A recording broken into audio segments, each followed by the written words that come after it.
что могло произойти в вашей жизни такого, чтобы вы осознанно выбрали этот достаточно тернистый путь? Мне было страшно от того, что я не знала, что с моим ребенком, что с ним делать. Ради своего ребенка я бы тоже оббивала все пороки. Таким образом, я в первую очередь помогала себе, как бы это эгоистично ни звучало. А ваш сын работает? А что будет дальше, когда нас не будет?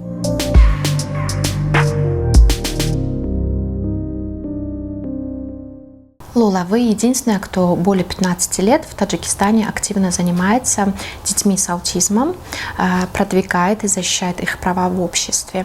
Но мне кажется, что это такой род деятельности, который отнимает очень много сил, причем не только физической, а по большей части именно моральной и эмоциональной. И поэтому у меня появился вопрос, что могло произойти в вашей жизни такого, в душе, в голове, чтобы вы осознанно выбрали это достаточно тернистый путь и продолжали бесперерывно идти в этом направлении. Да, получилось так, что в 2022 году у меня родился мальчик, сын, очень любимый, долгожданный, третий мальчик. Мы его назвали Камулом. И мы заметили в его развитии какие-то особенности. То есть мы видели, что он развивается не так. Через определенное время нам уже здесь, в Таджикистане, поставили диагноз аутизм. И для меня это, будучи уже почти на 6-м курсе мединститута, это слово было абсолютно новым. Мне было страшно от того, что я не знала, что с моим ребенком, что с ним делать. И очень хороший врач, специалист здесь у нас, Руфат Турсунов, мне сказал: Лол, это неизлечимо, нужны занятия. Найди хороших специалистов, которые помогут тебе с ним заниматься. Находили где-то специалисты, потом наши занятия прекращались. Где-то находили, опять занятия прекращались. Ребенок не выдерживал. И получилось так, что мы в 2006 году, ребенок пошел в детский сад, это было очень хорошо, был пилотный детский сад в городе Душанбе, который открыл НПО «Здоровье». И ребенок стал ходить туда, я встретилась с другими мамами, я увидела, что мой ребенок не один такой, мы стали с ними общаться, стали ходить друг к другу в гости, очень стали интенсивно взаимодействовать. И, конечно, тогда уже в то время появился интернет, мы начали читать что-то и изучать, что такое аутизм.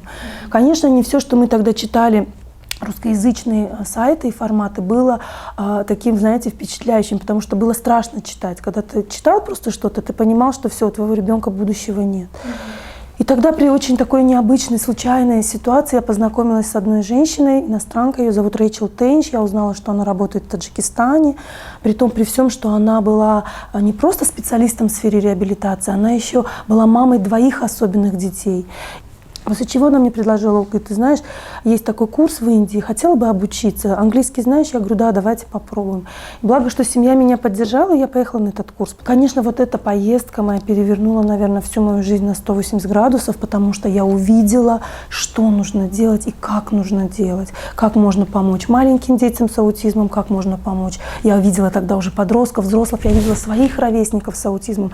То есть у меня было уже, знаете, я вот как бы увидела весь путь, который я должна пройти со своим сыном.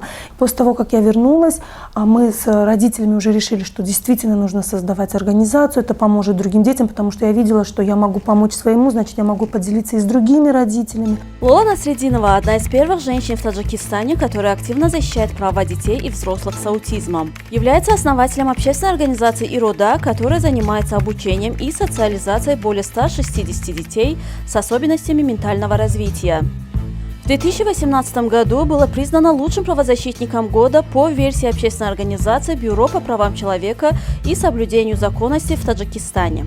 Я пойму, если это только ваш ребенок, да, ради своего ребенка я бы тоже оббивала все пороки, но мне сложно представить, как можно эмоционально отдаться еще 160, да, у вас детей, Да, в роде, да. Это же отнимает много сил, это еще и большая ответственность. Тем более, я знаю много родителей, у которых есть тоже дети с инвалидностью, но не каждый желает пойти открыть какую-то организацию и вовлечься в это полностью, причем делать это не только для своего ребенка, но и для, так скажем, чужих. Вы знаете, когда я работала только со своим ребенком, у моего ребенка очень тяжелая форма аутизма. И многие эксперты, которые его смотрели тогда, еще 10 лет назад, международные, они говорили: Лол, ты должна готовиться ко всему. То есть твоему сыну нужна будет жизнь на протяжении всей жизни. Ты будешь всегда его помощником. И тогда я понимала, что я очень истощалась эмоционально, но я всегда была очень коммуникативным, социальным человеком. После того, как со мной произошла вот такая ситуация с нашей семьей, мы очень сильно самоизолировались. В тот момент я очень много, наверное, позволяла себе плакать, очень много замкнулась в себе, я перестала работать тогда. То есть было очень сложно. И это отразилось, конечно, на моих других детях. У нас так было, мы боялись просить о помощи. Вот непонятное чувство, наверное, чувство вины, раз такое со мной случилось, я должна сама через это пройти, не просить у кого-то помощи. Я понимала, что я сама ухожу в депрессию, и когда мы создали организацию, для меня это было защитной реакцией, то есть я, когда помогала другим, я чувствовала себя лучше. Таким образом, я в первую очередь помогала себе, как бы это эгоистично не звучало, но я понимала, что я без этого не могу.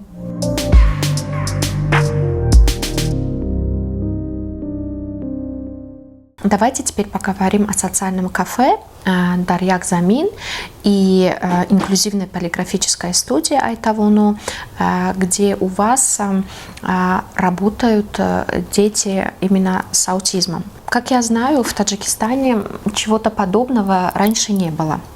Можете рассказать, как эта идея к вам пришла и какие сейчас успехи у ребят? Смотрите, как все начиналось. У нас ребята приходили к нам с 7 лет. Потом у нас присоединилось очень много детишек с года до 7.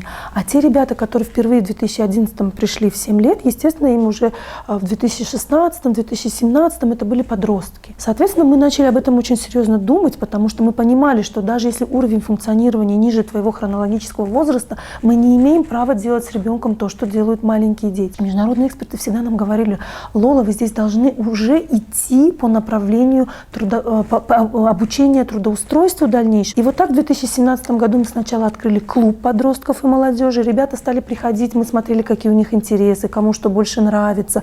Было несколько видов занятий. Это арт-занятия, музыкальные, спортивные и кулинария. И после этих занятий мы увидели, что у ребят было больше интереса в тот момент кулинарии. То есть им нравилось делать вот эти действия с тестом, с едой. И плюс они у нас все очень любили это все кушать потом. Мы собрали небольшую сумму, оборудовали помещение, пригласили профессиональных поваров обязательно тоже в эту программу. Они обязаны были не просто готовить еду, а знать, как вовлекать в процесс этой приготовления пищи, либо обслуживания кафе особенных людей. Таким образом, в 2017 году мы, когда открыли кафе, это внутри школы, мы были так воодушевлены. У нас тогда не было вообще мысли о бизнесе в тот момент. Но когда мы начали понимать, что кафе приносит определенный доход, но нам не хватало этих бизнес-навыков, мы стали изучать, что же вообще такое бизнес и как его улучшать в нашем деле, в социальном предприятии. И когда кафе стало приносить доход, мы открыли такую услугу, как услуга кейтеринга. Наши ребята стали выезжать, обслуживать кофе-брейки и обеды вместе. Соответственно, это инклюзивное кафе. У нас работают как люди с ментальной инвалидностью, с аутизмом, так и без. И мы поняли, что это очень хорошая программа по самофинансированию других программ центра. А ваш сын работает? Мой сын пока официально он не работает, то есть он пока сейчас в программе обучения. Он учится работать на кухне. То есть он вовлекается в процесс готовки еды, в процесс работы в кафе. И когда мы открыли студию графического дизайна, это тоже как продолжение программы профессионального обучения. Ему сейчас очень нравится работать там, но пока его навыки недостаточно еще независимые и недостаточно еще качественные, чтобы его взять официально на работу пока. Ларишенька, сюда нельзя заходить. Не соскучилась, моя хорошая, все, моя сладкая, да. Ты расстроилась, ты меня не увидела, да. А я здесь была, извини, я тебе не помахала, не успела помахать. Я здесь осталась. А телефон хорошо. Давай, я ей дам телефон. Ой, Академ, мне башамин телефона дадасташ метит. Ты поиграй с телефоном, тебе можно сейчас с телефоном поиграть, но больше не расстраивайся, я здесь рядом, хорошо? Не, она вам будет звуком мешать, ничего страшного. Ты с телефоном иди, но я здесь, не переживай, хорошо, Джона? Тренировочная квартира «Независимой жизни». Как вообще у нас возникла идея создать такую программу? Дело в том, что у нас сейчас в центр, который находится при общеобразовательной школе, приходит очень много молодежи с разными особенностями нейроразвития. То есть фактически это ребята с 15 до 28 лет. А что будет дальше? То есть да, мы сейчас живы, очень хорошо, а что будет дальше, когда нас не будет? То есть фактически, если родственники и братья, сестры не принимают на себя ответственность по опеке и уходу за своим братом братом или сестрой с особенностями, то в таких случаях молодой человек или девушка попадает в психоневрологическое учреждение, либо дом престарелых до конца жизни. И, конечно, мы понимаем, что это не то будущее, которое мы хотим иметь для своих ребят даже после нашей смерти. Фактически Центр независимой жизни – это программа, которая будет в себе совмещать 2 курса. Первый курс – это когда ребята учатся жить независимо. Это курсовая программа с 3 до 6 месяцев, когда ребята, приходя с работы с нашего центра, либо с другой любой работы, учатся жить самостоятельно. То есть они готовят себе ужин, они ходят в магазин, они убирают сами квартиру, они будут учиться общаться с соседями. Вторая программа этого центра – это будет продолжение дневного центра, который тот клуб, который профессионального обучения у нас существует. И ребята в течение дня будут приходить туда, также продолжать там занятия по кулинарии, по компьютерным вещам, потому что там есть возможность это продолжить. И, конечно, по навыкам самообслуживания. Есть такое мнение, что социальное предпринимательство может решить проблему занятости и трудоустройства людей с инвалидностью. Вот вы что думаете по этому поводу? Я думаю, что вполне возможно, потому что мы, в принципе, с этой идеей пришли, да, к созданию кафе и к студии. И, конечно, здесь очень важно учитывать такой момент, чтобы не было подмены понятий. Да? То есть социальное предпринимательство – это очень такое широкое понятие, и у нас, в принципе, пока оно официально не утверждено. То есть мы бы не хотели, чтобы, например, люди, просто создавая рабочие места для людей с инвалидностью, на этом зарабатывали. В Таджикистане, слава богу, я такого опыта не видела, но я видела в других странах СНГ такой опыт.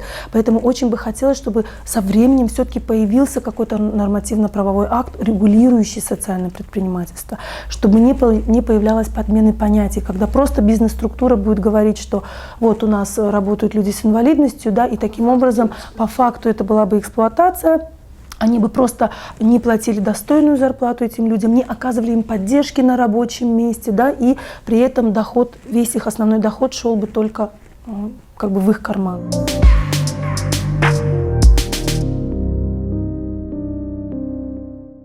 Лола, бывает же такая ситуация, когда родитель с ребенком, у которого есть аутизм, заходит в общественный транспорт, ребенку дискомфортно, ну, там много людей, ребенку дискомфортно, он начинает нервничать, плачет.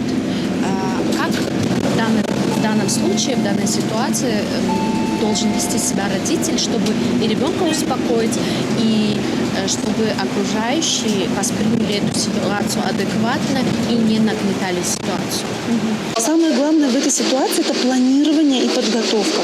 То есть, как правило, родители берут с собой, мы называем, есть такое понятие, как спасательная сумка. Когда вы можете достать что-то из этой сумки, что отвлечет ребенка от сложной ситуации.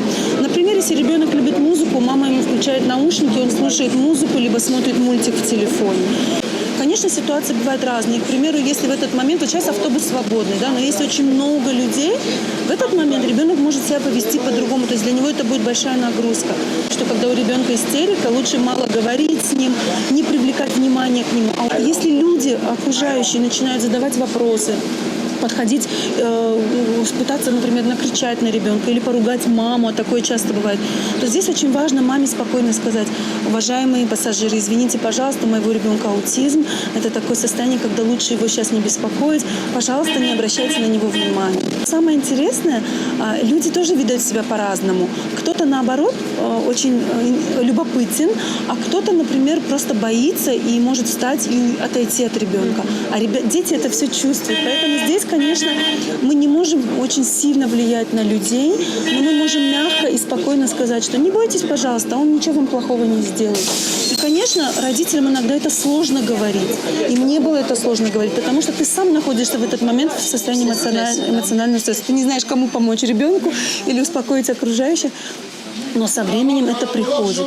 У меня, например, у сына была проблема. Он в автобусе, он обожал вообще автобусы, троллейбусы, все, что двигается. Но он начинал очень громко петь. То есть вот в порыве своего счастья от автобуса начинал громко петь. Многим людям это не нравилось. И, конечно, когда он был маленький, это смотрелось нормально. Но когда он взрослел, это нужно было менять. И тогда мы просто ему давали телефон. Это его очень сильно отвлекало. И в этот момент он громко не пел. Потому что если он громко поет, то он может раздражать каких-то людей вокруг.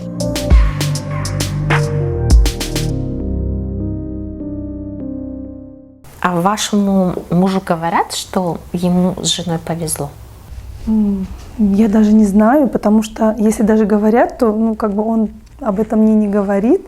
Но я могу сказать, что мне очень повезло с мужем. Потому что он действительно очень понимающий человек, он поддерживает.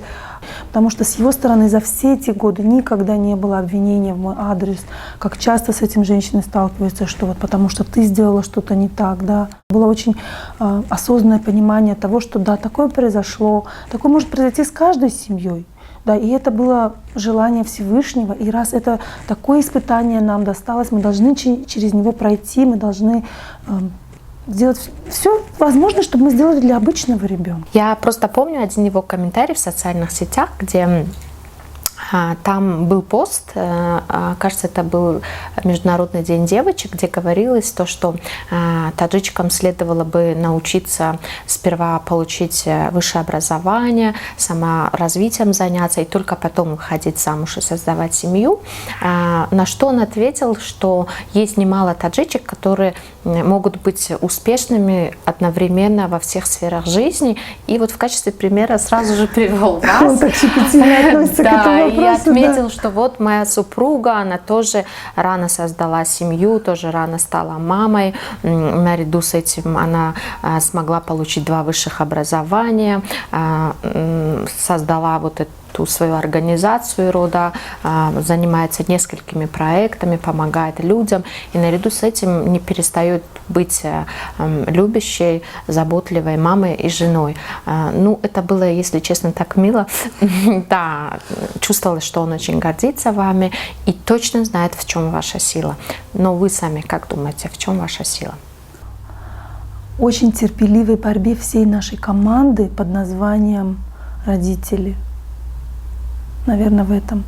Потому что если бы не команда, и туда входит вся моя семья, соответственно, тоже, то мы бы ничего не смогли сделать. Моя сила в той команде и их усердной работе, регулярной их работе, и в то же время борьбе, потому что это не так легко.